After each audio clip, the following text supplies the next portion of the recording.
the first golden tip from a mixing engineer called Manon Grandjean. So Manon is a mixing engineer. She was the assistant and recording engineer to a guy called Fraser T. Smith. Anyone know Fraser T. Smith? Yeah. So he found and produced Stormzy's first album, Dave's first album, Craig David, London Grammar, Adele. Like, he's one of the biggest UK producers in the last 20 years. So Manon mixed Stormzy's first album, Dave's first album, AJ Tracey, London Grammar, Craig David. She's an absolute boss, and she is kind of like redefining mixing as a woman in the industry, because for the few women in the room, you're a bit outnumbered, unfortunately. But Manon is one of these people who is she's such a trailblazer. Like, not only is she a fantastic mixer, but she's the most professional person I know, and she's so lovely. Like, she was the first to respond, like, yeah, I've got a tip, like, share it. So yeah, she's fantastic. Her tip was about mix bus processing. So everything that goes on your mix bus before it hits your master. And it was short and sweet. She said, less is more, do not overcomplicate it. And what she was kind of trying to stress, that she kind of said in a little bit more detail, was when you are mixing on your mix bus or adding plugins, say you're adding a plugin on to get more low end in your mix, remove that plugin and try and find that problem in the mix rather than doing it on the mix bus. So remove everything off your mix bus, and the things you had it on there, try and approach that in that actual mix rather than approaching it in your mix bus. So I think at the moment she's in the position where she only uses one plugin on her mix bus, which is it's called the God Particle. I think I spoke about it last time. It's by a mixing engineer called Jason Joshua, who's huge in America. He brought out this plugin called the God Particle by a company called Cradle Audio, if you want to make a note. I think it's like 60 quid or something like that. And if it's really good. In fact, I've got it here. I'm just looking at my mix bus with 7 plugins on it. She wouldn't be happy. So this is kind of like an all-in-one mix bus processor. So you have EQ here, high, mid, and low, the amount of the God particle, which adds kind of like saturation, compression, a bit of widening, and then the limiter over here. And a lot of the time, I'll turn off the other components and just use the limiter because it's really, really good. So I think Manon is mixing into this. So before she does anything, I imagine she'll probably have that on, and then she'll mix everything into that, because that's having an effect on the outcome. So less is more. I know my style is different, but I would have this just for the limiter rather than this aspect of it, which is like the amount applied to the actual plugin. And like I said, the saturation, the EQ, and the widening I'm doing that at other places with different plugins, but you can do it all with this. So that's Manon's tip. The next tip is by a guy called Marrick. You can find Manon on Instagram, which is just Manon Grandjean. Marrick's Instagram is Marrik Mixed It, because I thought at least I can give him a shout out for saying this. He's written a bit of an essay, so I'll try and make it a little less for you. So Marrick has done artists like Mo Stack. He just did the most recent N-Dubs album, and he's done a bunch of stuff with Clean Bandit as well. So again, some really cool artists. Sorry for just looking at my phone here, but I'm just going to read straight what he said. He said, less is more most of the time for 2 reasons. The first reason is listen to the stems first before just automatically adding plugins from your template. The stems might be 90% there, and all you need to do is a little mix bus processing. The second being just because you think the kick is a shit kick doesn't mean that artist, producer, manager, A&R does. So leaving it as it is might get you more praises than processing how you think it should be. Yeah, so it kind of touches on like figuring out where you are in the process.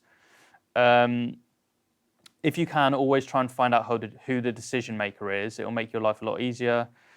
With most rap, hip hop, drill, because that's what the genre he works in, it would be the artist or artist manager. Final thought.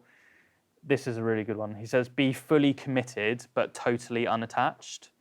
So be fully committed to the music, mixing in general, or a specific project, but totally unattached to the outcome. Essentially, just don't take anything personally, because like, if they don't like the mix, it's not you, and it might not be the mix you've done. There are so many other elements going on behind the scenes for a reason that you might not get a return client, or you might not get a mix, or you might not get a project.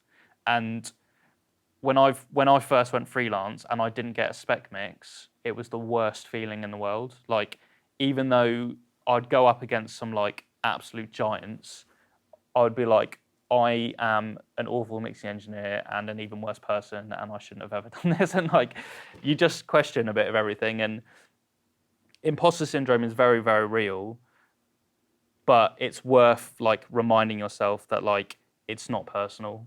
It really isn't. Like, the most important thing is like the music and the song. And if you're lucky enough to mix a tune with someone, that's like a really cool experience and a really nice feeling. But you need to put your ego aside. Like, if they employ you to do a job, just do the job. And then if it does really well and goes #1 in the charts, then amazing. And if it doesn't, then it doesn't. You always see these interviews of like people who have recorded like an Ed Sheeran hit, and they're like, did you know it was going to be a hit? And they're like, no, we wrote it in 20 minutes. And, you know, I think that's kind of true. Like, I don't think you really think about, especially in mixing, like, oh my God, this is a hit. Like, fully commit yourself to like giving the best mix you can, and then forget about it immediately. Sean D gave this tip. Sean D is like big in the drill and rap scene. So he did Heady One. He did like Digger D, Central C, like essentially any London rapper. He did them. He's really good, and he's completely self-taught. So his tip was, it doesn't matter how technical you are, just trust your ears, because at the end of the day, if it sounds good, that's all that matters. Like, it doesn't matter about the compressor or whatever else. Just if it sounds good, that's good enough. So he always says like, oh, I'm not a technical engineer at all. I think a lot of engineers, mixing engineers, say, oh, we're not technical engineers, because we're really not. It's all about like feeling and vibe and like how the song kind of like ebbs and flows. I will talk about that as well, because there's some cool stuff in the mix that I do to help kind of ride the emotion of a track. The next tip is from Heff, who was my tutor, who did Annie Lennox, Seal, Whitney Houston, Paul McCartney, Grace Jones, like a bit of a legend in the industry. He said, #1, always set a goal atmosphere that you want the mix to deliver. So picture how you want the listener to feel and stick to this outcome throughout the mix. #2 was, with EQ, reduction is always better than addition. So seek to reduce an EQ frequency before you add somewhere else, just so things don't get muddy or overcomplicated. And then he just said, have fun. But that was useless, because it ain't. That's not advice, is it really? Have fun. And then the last one is from a mixing engineer called Dan Parry. Dan Parry does all of Loyal Kana's stuff. He does Georgia Smith, WizKid, and he was the assistant and was taught by a guy called Tom Elmhurst. He works at Electric Lady Studios in New York, which is where Jimi Hendrix used to record. And Tom Elmhurst has done he does like all of Adele's stuff, and he's hugely successful, and Dan got to learn from him. So he says, often I'll start a mix, and in the first hour or so, I'll just make broad strokes, really quick, not trying to think too much, just purely on vibe and instinct. In the past, so many times, I'd spend 2 to 3 hours getting bogged down with being too technical or over engineering the mix. I'd lose the excitement and vibe, and I felt early on. And so I'd revert back to the vibe session, which I always save in the Pro Tools as vibe. That's cool. What he says, essentially what I'm saying is to any aspiring mixer, is to trust your instinct. And in the first hour or two of the mix, just be yourself and get yourself excited about the record.